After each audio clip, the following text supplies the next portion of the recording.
Howdy, folks. Welcome to day 15 of the Boat and RV 100 series. I'm Joe Downs with Storage Moguls, and today I'm going to show you why site access and egress is the second most physical constraint that kills deals, and why a facility that fights its own tenants at the entrance is a problem you can't fix with better operations. This isn't theory. We've walked facilities where the location was great, but the entrance made it nearly unusable for Class A vehicles.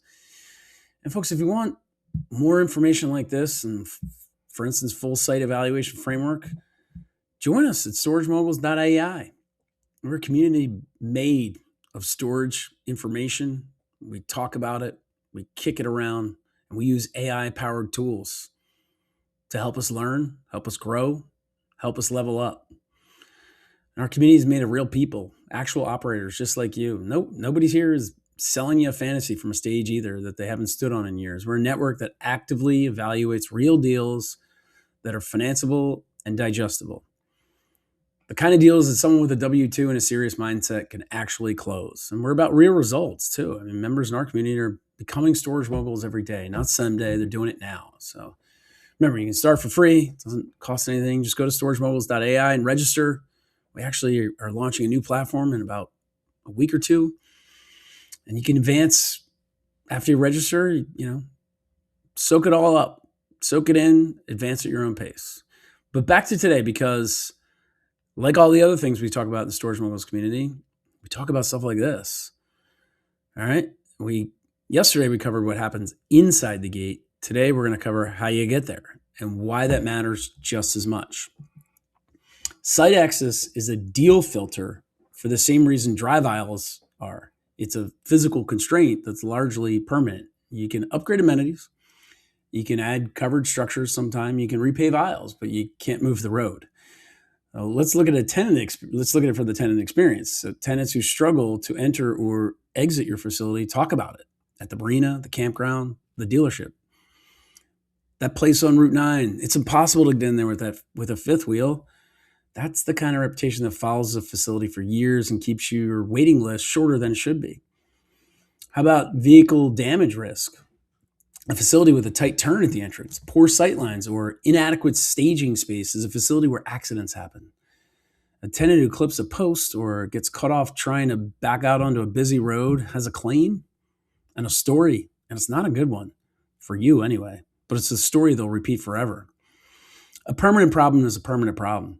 The road grade, the distance to a traffic light, the shoulder width, the turning radius at the entrance, these are determined by the parcel and the road.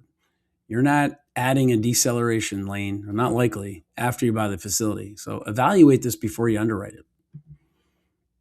All right, let's go over the 5 elements that make this work. If a facility has all 5, site access is not a constraint. If it's missing 2 or more, you have a problem worth pricing in or walking away from. And preferably, you want to be off the highway on one road. The best boat and RV facilities are close to a major roadway, but set back 1 turn. They're easy to find, easy to approach, but the tenants aren't pulling a 40-foot boat trailer directly off a 55-mile-an-hour state road. Or there's a deceleration lane on a shoulder or a shoulder. A tenant pulling a fifth wheel at 45 miles per hour needs room to slow down and signal before turning. If there's no shoulder or decel lane, they're stopping in the traffic lane while the car behind them has no warning. That's a regular occurrence that creates real risk.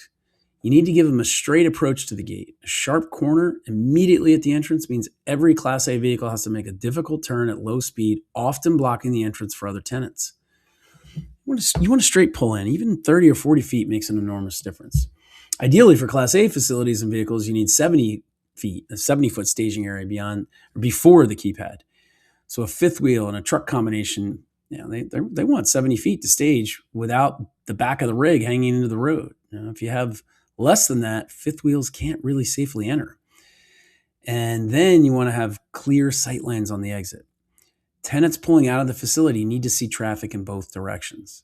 So a bush line, a berm, a building, or a curve in the road that blocks sight lines means every exit is a blind pullout. That's a liability event waiting to happen and a tenant complaint that'll appear in every Google review. The road type matters as well. A secondary road off a highway is the ideal scenario. Tenants take the highway to the area, turn onto a lower speed road and approach the facility with room to slow down and navigate, that's a winner. That's the cleanest access pattern for large vehicles. A suburban commercial road is generally workable.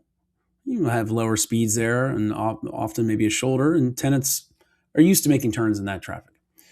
The risk there is the peak hour congestion when everyone else is turning off the same road at the same time. So a state highway at 45 to 55 miles per hour is marginal.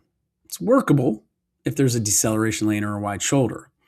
Without one, though, a 40-foot trailer slowing from highway speed while looking for a gate entrance is going to be a safety hazard and a regular source of tenant complaints. Rural roads are variable. Low traffic is a plus, but that's usually where you find sightline problems. A rise, a curve, vegetation are more common on rural roads, and exit visibility becomes a real concern. Also, check the pavement condition. Rural roads that aren't maintained well create a rough experience sometimes for trailers.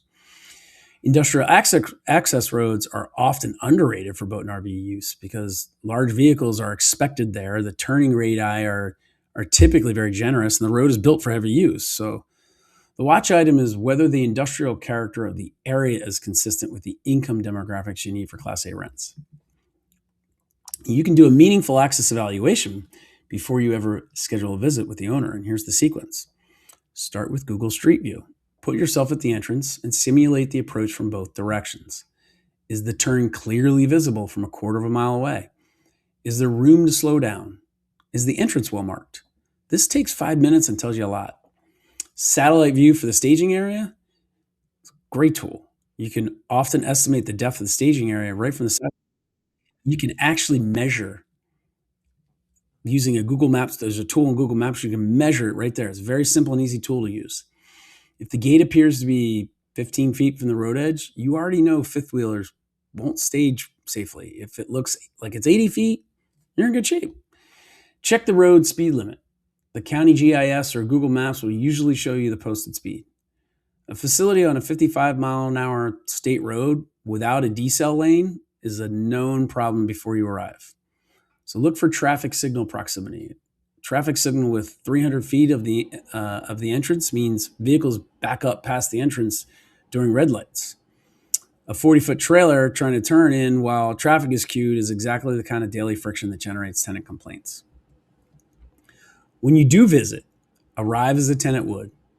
If you drive a truck, use it. Make the approach from the direction your typical tenant would come from. Feel the turn radius, check your sight lines, and actually try to stage in the area before the gate. This gives you the experiential data that no satellite view provides. Here's 5 red flags. And for each one, I want you to ask yourself, is it fixable? And what do you do about it? So 55 mile per hour road with no decel lane might be fixable, but adding a deceleration lane requires a permit from the state or the county, DOT, engineering work, and you might be looking at 50 to 200 grand or more depending on the road type and jurisdiction. Check the feasibility before you price the fix into your model, though. Some DOTs won't approve it regardless of the cost. So what if the gate's too close to the road? If there's land available on the approach side of the property, extending the staging area is often feasible. If the parcel line is immediately adjacent to the road with no buffer, it's going to be harder and may require acquiring an easement from a neighboring parcel. Sharp 90-degree turn at the entrance, that's just a geometry problem. Walk it with the tape measure and have someone familiar with large vehicle turning radii assess whether Class A vehicles can navigate it. If they can't, the facility is functionally Class B or C, regardless of how beautiful it looks and what amenities it has. And then you get the blind exit. Vegetation clearing may help if it's trees or shrubs or the obstruction, but a building, a berm, a road curve, a little harder to solve that problem. So check whether clearing is permitted under local ordinances before you model that fix in. Traffic light or signal immediately adjacent, this is infrastructure you don't control and definitely aren't changing.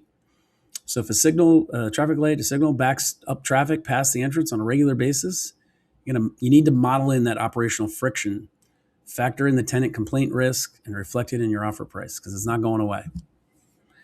Here's how site access quality translates directly into your underwriting. Clean access with all 5 elements present you got a Class A occupancy assumption that's fully supported. There's no access-related capital expense required. The facility can serve the highest value tenant mix without friction. If you have a workable access with minor friction, you can still underwrite Class A or even B occupancy, but note the friction in your lender package. Proactive disclosure builds credibility. Small CapEx, better signage, entrance lighting, minor grading, that might be warranted. With marginal access where a decel lane or staging area is missing, cap your Class A occupancy assumption because you're going to lose fifth wheel and Class A tenants to facilities with better access.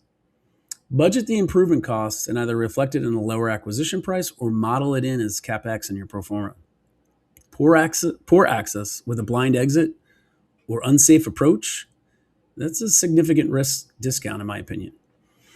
Either walk from the deal or model the cost to fix the access constraint and negotiate the purchase price accordingly. A lender who sees the access issue and no mitigation plan in your package will ask you hard questions and probably start to question other elements of your underwriting. If the access is improvable with capital expenditure, treat it exactly like any other value add CapEx. Get estimates, build the cost and timeline into your pro forma, and negotiate a purchase price reduction that reflects the constraint. The seller knows the access isn't ideal. You just need the data to support the negotiation.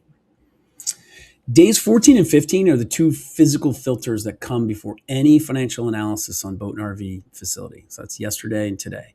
Measure the drive aisles, drive the approach, then you open the rent roll. Go to Google Maps first. 5 minutes of a street view and satellite tells you whether the approach is workable, whether there's staging room, and what the road type is. That's your pre-visit screen. Drive it on site if you can. Arrive from the direction a tenant would come from. Bring a truck if you have access to one. Make the approach, check the sight lines, and stage in the area before the gate. Write down what you feel, because tenants are going to feel the same thing every time they visit. And then price it honestly. An access constraint that limits you to Class B tenants in a Class A market is not a footnote. It's a real number. You're going to want to cap your occupancy into a rate assumption, model the CapEx if it's fixable, and negotiate the price down by the amount the constraint is worth. That's how storage moguls operate. All right, tomorrow, day 16, we're going to shift to the conversation that comes after you found a facility you like, and how to cold call a boat and RV facility owner and open a door that a broker would never find. All right, please like and subscribe to this video or hit the bell. I learned recently. Hit that little bell reminder.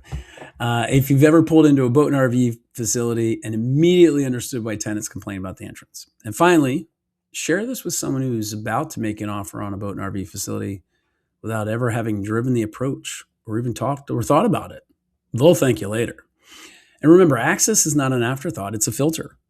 A facility that fights its own tenants at the entrance is a problem you can't solve with better operations, better amenities, or better pricing. So evaluate it first and then price it honestly. Again, if you want the full site evaluation framework and deal analyzer, join us at Storage Moguls Community. StorageMoguls.ai, free to join, level up at your own pace. All right, again, tomorrow we're going to cover that cold call, how to approach a facility owner you've never met and open a conversation that a broker would never find. See you tomorrow.